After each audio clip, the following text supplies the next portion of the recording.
পরকাল কার জন্য?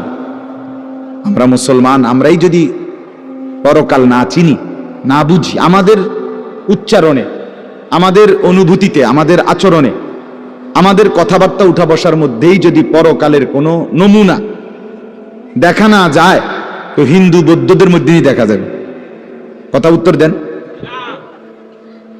কবর, হাসর, আখেরাতের চিহ্ন ভেসে ওঠার কথা চালচলনে মুসলমানদের মধ্যে না কাফেরদের মধ্যে? মুসলমানদের মধ্যে। কথা তো ছিলই। আল্লাহর প্রিয় বান্দারা, অসংখ্য আল্লাহর নেক বান্দাদের জীবনে আছে রাত্রিতে ঘুমাইতেন না। জিজ্ঞেস করতে, কেন ঘুমান? বলছে জাহান্নামের ভয় ঘুমাতে দেয় না, কবরের ভয় ঘুমাইতে দেয় না। হযরত আবু বকর সিদ্দিক রাদিয়াল্লাহু তাআলা আনহুর মতো সাহাবী আফসোস করে বলতেন, হায়, আমি যদি একটা গাছের পাতা হতাম, আমাকে যদি একটা চতুষ্পদ জন্তু, গরু কিংবা ছাগল, সেই পাতাটা যদি খেয়ে ফেলত, অর্থাৎ আমি যদি মানুষ না হতাম। অথচ কি পরিমাণ আমলের অধিকারী ছিল। হযরত ওমর রাদিয়াল্লাহু তাআলা আনহুর চেহারা, কপালের দুই পাশ থেকে লম্বা অঝরে কান্নার কারণে দাগ পড়ে গেছিল। হযরত ওমর রাদিয়াল্লাহু তাআলা আনহুর ইন্তেকালের মুহূর্তে হযরত আব্দুল্লাহ ইবনে আব্বাস সাহাবী, তিনি বলছিলেন, আপনাকে আল্লাহ তাআলা অনেক মর্যাদা দিয়েছেন, আপনি 10.5 বছর মুসলমানদের খলিফা ছিলেন, আপনার মাধ্যমে আল্লাহ তাআলা দিক দিগন্ত মুসলমানদের বিজয় দান করছেন। কত রাজ্য, কত এলাকা আপনার এই 10 বছরে বিজয় হয়েছে। আপনার অনেক সম্মান, অনেক মর্যাদা, অনেক গুণ, অনেক বৈশিষ্ট্য। হযরত ওমর রাদিয়াল্লাহু তাআলা আনহু, কিতাবের মধ্যে আছে, উনি চোখের পানি ফেলে বললেন আব্দুল্লাহ ইবনে আব্বাসকে, শোনো, আমি আল্লাহ তাআলার কাছে এতটুকু আশা করি শুধু, যে আল্লাহ, আমার জীবনের যা নেকি আর আমার জীবনের যা গুনাহ, কমপক্ষে আমার নেকিগুলো যেন আমার গুনার মোকাবেলায় বরাবর হয়। অর্থাৎ এতটুকু নেকি যেন কমপক্ষে হয় যে গুনাহগুলোকে মোচন করে দেয়, নেকিগুলো দিয়ে গুনাহগুলো যেন মিটে বরাবর হয়। এদূর যদি হয় তো আমি আল্লাহর কাছে সন্তুষ্ট নিজেকে মনে করি। আমার এদূরে সারব, অর্থাৎ নিজের এই বিপুল পরিমাণ নেক আমলকে কিছুই মনে করেন, সামান্য। তা আমাদের পুঁজি কোথায়? আমাদের এই শুক্রবারের শুধু সপ্তাহে একদিনের জুমার নামাজ, এটাই আমাদেরকে জান্নাত এনে দিবে, ঠিক না? হ্যাঁ, মাঝে মধ্যে গরিব দুঃখীকে 2 টাকা 5 টাকা দিলে এতে আমাদের বেহেশত চলে আসবে, ঠিক না? তো বলেন। এজন্য বললাম, আমরা প্রত্যেকে আন্তরিকতা নিয়ে, ভেতরে যারা মনোযোগ দিয়ে শুনেন, দেখবেন আমার আপনার ভেতরে যদি অনুভূতি তৈরি হয়, ভাবনা তৈরি হয়, ফিকির আসে, লাভ। সবাই একসাথে হবে না, সবাই একসাথে বদলায় না, সবাই একসাথে পরিবর্তন হয় না, কারো কপালে পরিবর্তন হয়ই না, বদনসিব। কারো সময়ের ব্যবধান হয়। আমাদের প্রিয় নবী সাল্লাল্লাহু আলাইহি সাল্লামের কাছে যারা সাহাবী হয়েছেন, কালেমা পড়ছেন, তারা প্রত্যেকেই প্রথম দিনেই তো সবাই কালেমা পড়ছেন, ঠিক না? বুঝেন নাই কথা? যতজন সাহাবী হয়েছে নবীজির, সবাই একদিনেই কালেমা পড়ে ফেলছে নাকি? তাহলে সময়ের আগ পিছ আছে কি না বলেন? কেউ প্রথম দিন কালেমা পড়ছে, কেউ 21 বছর পরে কালেমা পড়ছে, কেউ 22 বছর পরে কালেমা পড়ছে। তো যিনি 23 বছরের মাথায় কালেমা পড়ছে তিনিও কামিয়াব, যিনি প্রথম দিন কালেমা পড়ছে তিনিও কামিয়াব, সৌভাগ্যবান। এজন্য বুঝ আসবে, এর মধ্যে আকপিস হবে।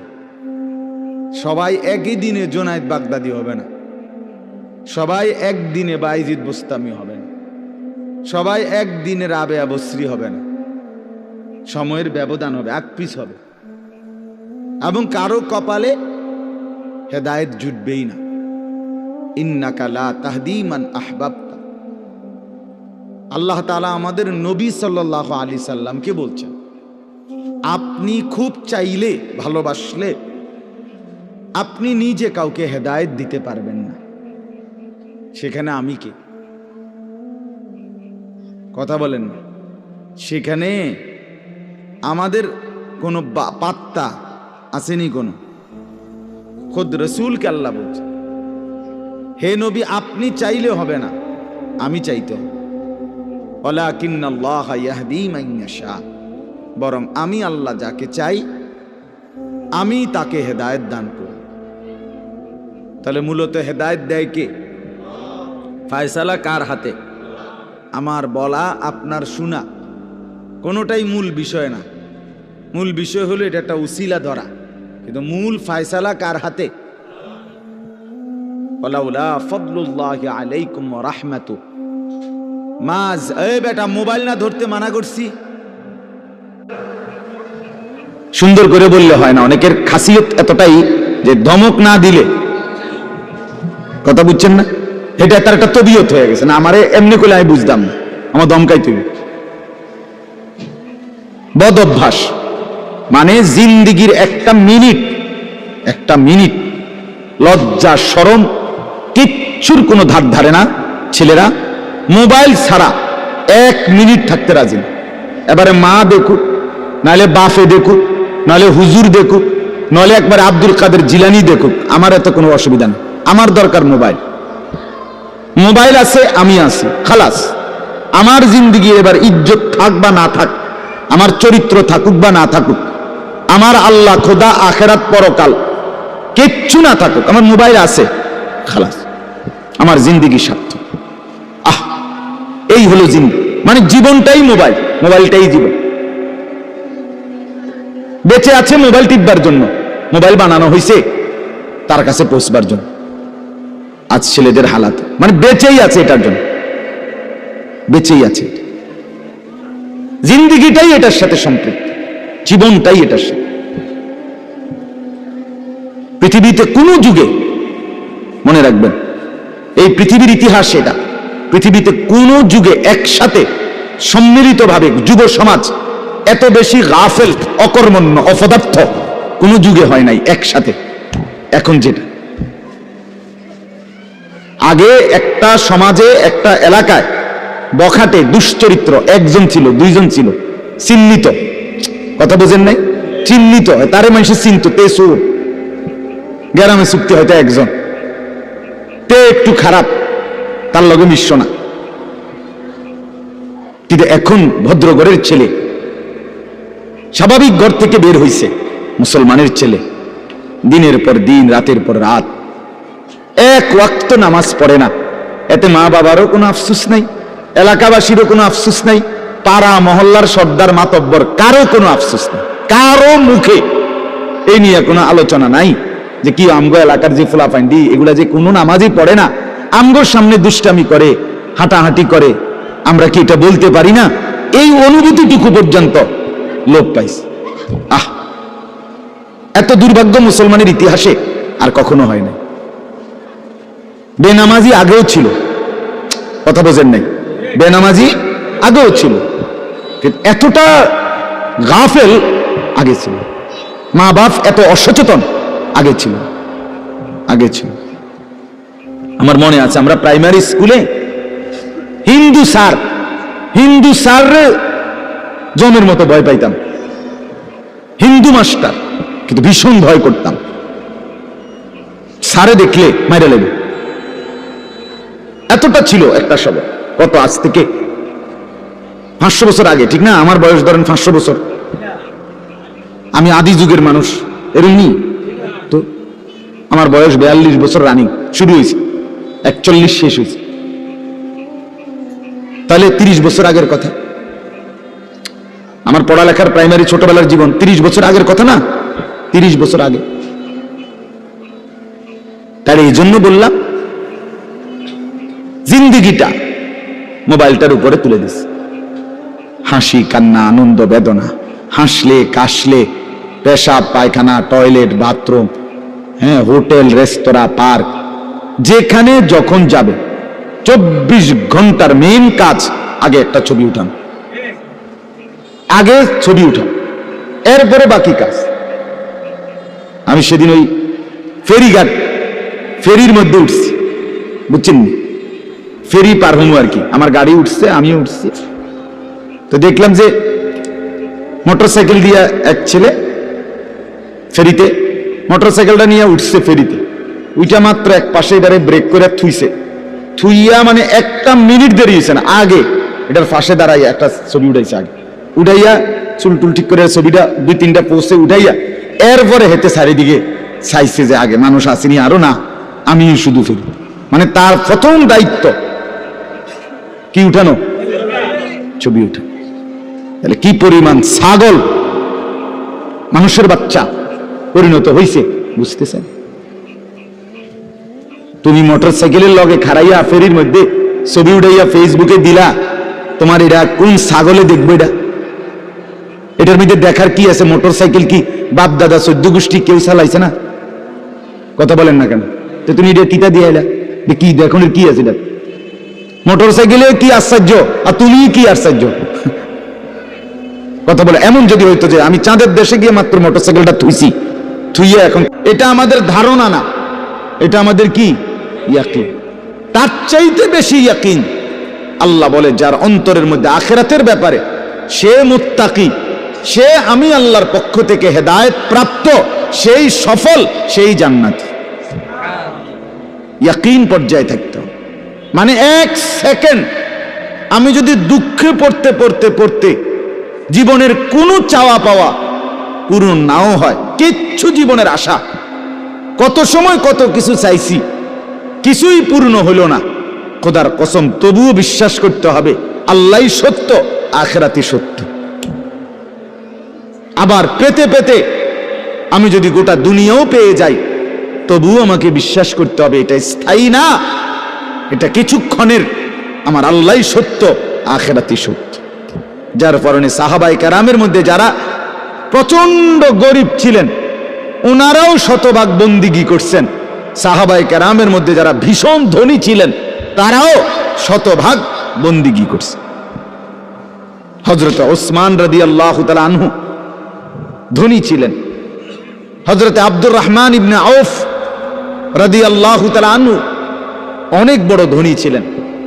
100 উট ওই জামানায়, নবীজির জামানায়, নবীজির ইন্তেকালের পরে এক সালানে 100 উট বোঝাই মাল হযরত আব্দুর রহমান ইবনে আউফের মদিনার বাজারে সালান ঢুকতো, পাইকারি মাল আসতো 100 উটে করে। সেই যুগে, আজ থেকে 1300 বছর 1400 বছর আগে, আপনি বলেন তো কি পরিমাণ ধনী ছিলেন তিনি। একদিন শুধু হযরত আয়েশা রাদিয়াল্লাহু তাআলা আনহা, নবীজির স্ত্রী, বলছিলেন, আব্দুর রহমান, তোমার এই বিপুল মাল, এগুলার হিসাব দিতে দিতে তুমি তো হাসরের ময়দানে ফুলসিরাত পার হতে গিয়া তোমার কোমর বাঁকা হয়ে যাবে। আমরা কিতাবে পড়ছি সাহাবী আব্দুর রহমান ইবনে আউফ, ওনার উট 100 উটের মাল মদিনার বাজারে পাইকারি চালান নামাইতেছিল। তখন উনি এই সময় শুনছে এই কথাইটা, ওনার কানে আসছে। সাথে সাথে সবাইকে ডেকে বলছে, ব্যবসায়ীদেরকে, বাজারের লোকদেরকে, তোমরা সবাই সাক্ষী থাকো, আমি আব্দুর রহমান আল্লাহকে কসম করে সাক্ষী রেখে বললাম, এই 100 উট বোঝাই মাল সহ আমি আল্লাহর রাস্তায় সদকা করে দিলাম। বিনিময়ে তবুও আমি কিয়ামতের দিন আখিরাতে ফুলসিরাত বাঁকা হইয়ে পার হইতে চাই না, সোজা হইয়া পার হইতে চাই। আখিরাত হারাইতে চাই না, পরকাল হারাইতে চাই না। দুনিয়া হারাইয়ে ফেললাম, দুনিয়া হারিয়ে ফেললাম। দুনিয়ায় কোনো লস নাই, কারণ দুনিয়া পুরাটাই লস। আলগা লস আবার কিতা? কথা বুঝেন নাই আপনি? দুনিয়া পুরাটাই কি লস, আলগা লস কিতা? বিশ্বাস করে 500 টাকা জাগাত লস খাইলাম না রে মিয়া, দুনিয়া পুরাটাই লস। সোফা এটা পুরাটাই লস, কারণ এটা কোনো আখিরাতে যাবে না। কথা বলেন না কেন? এই দামি বিল্ডিং এটা পুরাটাই লস, এটা যাবে না। এটা যাবেন, কিন্তু সেজদা পুরাটাই লাভ। এটা একটা সেজদা দুনিয়াতেও কল্যাণ আনবে, আখিরাতেও জান্নাত আনবে।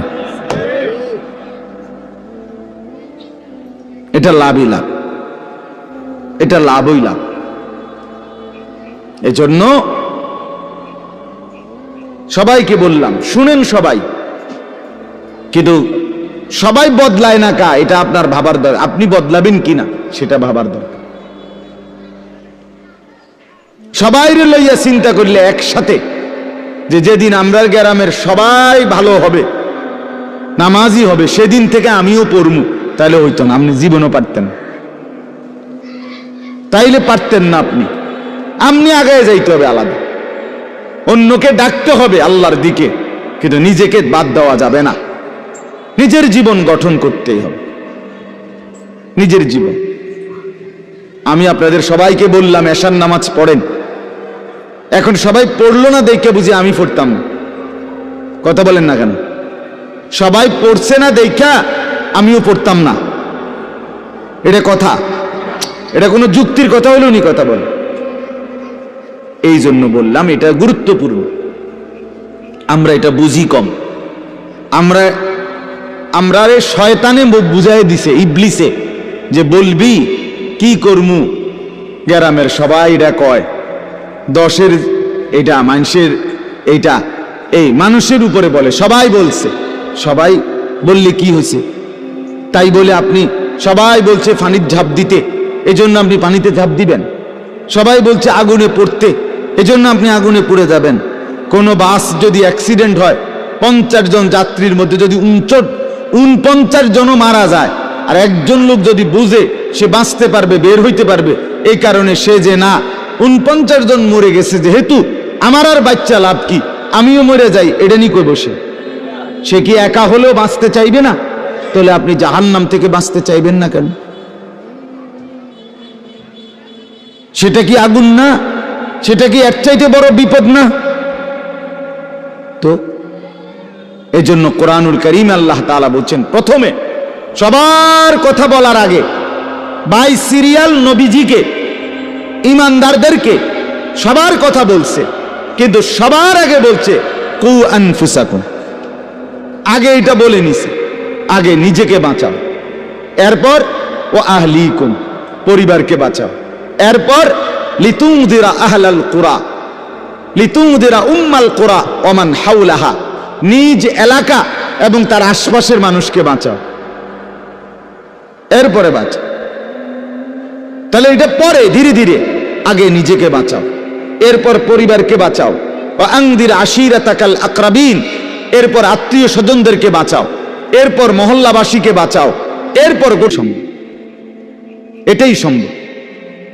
হযরত ইব্রাহিম আলাইহিস সালাম বলছিলেন, সারা দুনিয়াও যদি নিজের এলাকাবাসীকে, কওমকে, নমরুদকে, সবাইকে বলছে, হে আমার জাতি, তোমরা যদি প্রত্যেকেই একটা একটা মূর্তি সাথে করে বগলের তলে আইনা আমার সামনে স্তূপ দাও, তাহলে এই লক্ষ মূর্তিও যদি আমার সামনে আইনা থো, আর এটার উর্ফে যদি আমারে দাঁড় করাও স্তূপের উপরে, হযরত ইব্রাহিম বলছিলেন, খোদার কসম, আমি সেই মূর্তির স্তূপের উপরে দাঁড়িয়েও বলবো লা ইলাহা ইল্লাল্লাহ,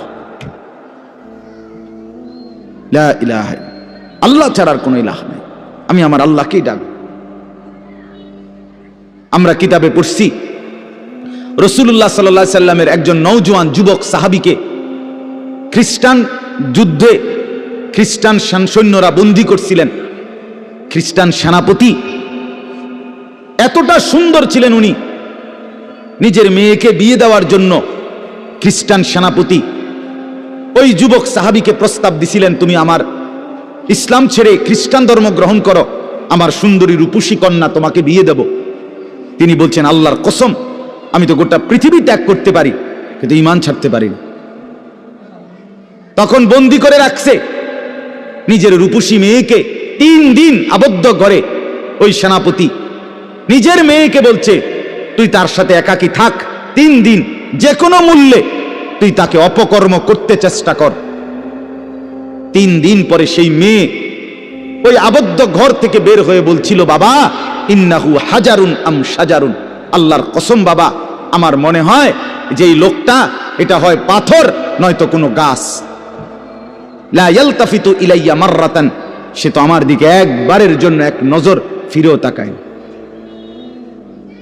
মানুষের কোনো অনুভূতি তো নাই মনে হয় তার মনে। কেউ যখন নিজেকে গঠন করে গোটা পৃথিবী নাচলেও তার আর অসুবিধা হয়। আলহামদুলিল্লাহ আমরা যারা মাদ্রাসায় পড়ছি আমরা এটা দিল থেকে বলতে পারি, আমরা যারা মাদ্রাসায় পড়ছি ছোট্টবেলার থেকে, আজকের এই পৃথিবী পোশাকে কাপড়ে লেবাসে ডিজাইনে রঙে ঢঙ্গে আরো যদি মনে করে ফ্যাশনেবল, আরো বলে আধুনিক হয়ে গেছে, আল্লাহর কসম আমরা এই সমস্ত আধুনিকতার সামনে দাঁড়িয়ে আমাদের এই পাঞ্জাবি টুপি দাড়িওয়ালা পোশাককেই সর্বশ্রেষ্ঠ সুন্দর মনে করি। আমরা মনে করি দাড়িবিহীন চেহারা সুন্দর নয়, আমরা মনে করি এই বখাটে চুল, সেলুনের চতুর্দিকের যে কাটিং, এগুলো কোনো চুলও না, চুলের জাতও না, কোনো মানুষের বাচ্চার চুল না, কোনো মানুষের সাওয়ার চুল না, এগুলো কোনো সুস্থ স্বাভাবিক মাতাল হয় নাই, পাগল হয় নাই, স্বাভাবিক কোন মানুষের চুল এত বিকৃত কালারের হইতে পারে না, ডিজাইনের হইতে পারে না। আর সে তো মুসলমান, মুসলমানের চুল এমন হবে কেন? ইহুদিরটা হইতে পারে, সেটা তাদের ব্যাপার, খ্রিস্টান হতে পারে তার ব্যাপার, হিন্দুর হইতে পারে সেটা তার ব্যাপার, কিন্তু আমার মুসলমান, আমার যুবকের চুল এমন হবে কেন? মূল কথা হইল আত্মমর্যাদাহীন, বেগায়রত, আত্মসম্মান বোধ নাই, নিজের পরিচিতি নিজের কাছে নাই, নিজেই নিজেকে চেনে না। সে কার সন্তান, মা কে, বাবা কে, ধর্ম কি, তার আল্লাহ কে, তারে বানিয়েছেন কে, তাকে কাকে মানা উচিত, কাকে অনুসরণ করা উচিত। আজকে টেলিভিশনের অব্যাহত প্রচারণা, দুশ্মনের অব্যাহত টানা লাগাতার প্রচারণা আমাদের নারী পুরুষকে বেসামাল বানায়।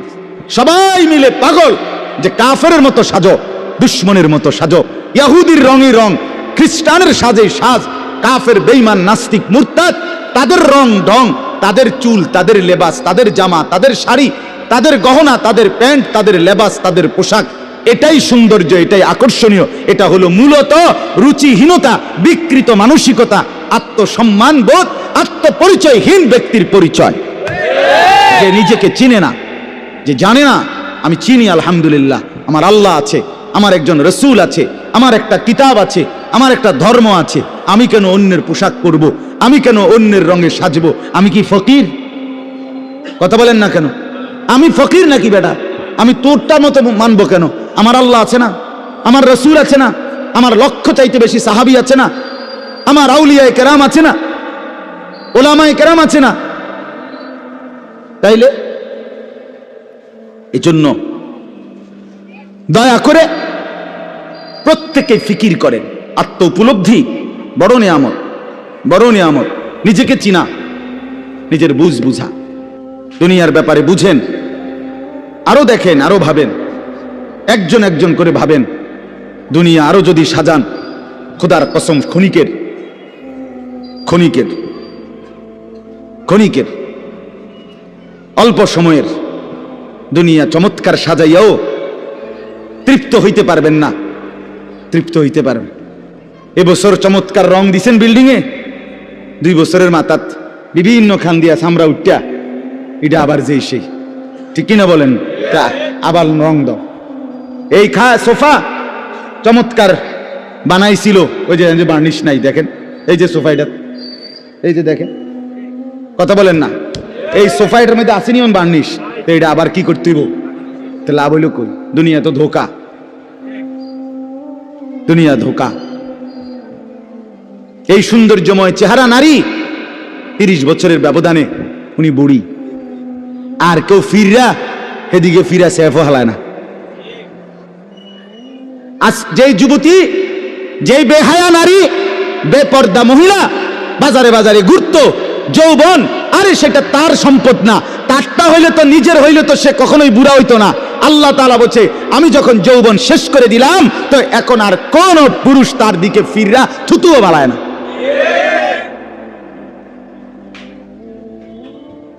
থুতুও ফেলে না। হায়াতের প্রত্যেক মুহূর্ত আল্লাহর দান।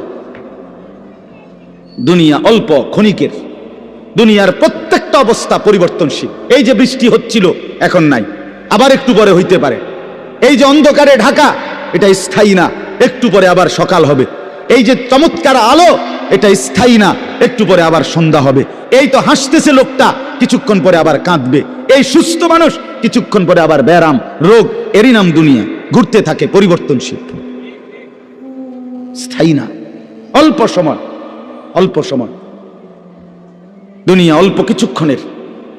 আখিরাত স্থায়ী, মৃত্যু পরবর্তী জিন্দেগি স্থায়ী, সেটা হবে। এটা যেহেতু হইছে, ওইটাও হবে। এটা যিনি নিয়ন্ত্রণ করে, সেটাও তিনি নিয়ন্ত্রণ করেন। আমাদের কারো ইচ্ছায় সন্ধ্যা হয় না, আমাদের কারো ইচ্ছায় ভোর হয় না। তাহলে বোঝা গেল আলাদা কেউ নিয়ন্ত্রণ করে, তিনিই বলছে আখিরাত হবে। কাজে এটা যেহেতু হইছে, সেটাও হবে। কথা বলেন না কেন? হ্যাঁ, বলে বাসর রাত যত আকর্ষণীয় রাতই হোক, ভোর হয়ে যায়। জেলখানার রাত, ফাঁসির রাত যত মুসিবতেরই হোক, ভোর হয়ে যায়। দুনিয়া এক অবস্থায় থাকে না, এক হালাতে থাকে না বাপ। এজন্য ছেলেদেরকেও বলি, বাপ জিন্দেগি সুন্দর করো। তোমার এই হাসি থাকবে না, তোমার এই সুস্থ সুন্দর সুঠাম দেহ থাকবে না। আমি কালকেও আমার শায়েখ আরিফ বিল্লাহ হাকিমুন নাফস আল্লামা মুফতি মুশতাকুন নবী কাসিম হুজুর গতকালকে পাবনা গেছেন। তো আমি এর আগে আমি গেছি, হুজুরকে বলছিলাম, আমি আপনার মাহফিলেও বলছি, আমি পাবনা মানসিক হাসপাতাল এই গত মাসে দেখতে গেছিলাম। দেখছিলাম বয়ানের পরে, ওই যে বাংলাদেশের সবচেয়ে বড় মেন্টাল হসপিটাল যেটা পাবনা না, এটা ওটা আমি দেখছি ভিতরে ঢুকা। আসর থেকে মাগরিব লম্বা টাইম ওয়ার্ডে ঘুরে ঘুরে আমারে দেখাইছে। তা আমি যদি 500 পাগল দেখে থাকি, তার মধ্যে 490 জন হইল জোয়ান। 490 না, 495 জন হইল যুবক। বুড়া দেখছি না 2 জন বা 3 জন।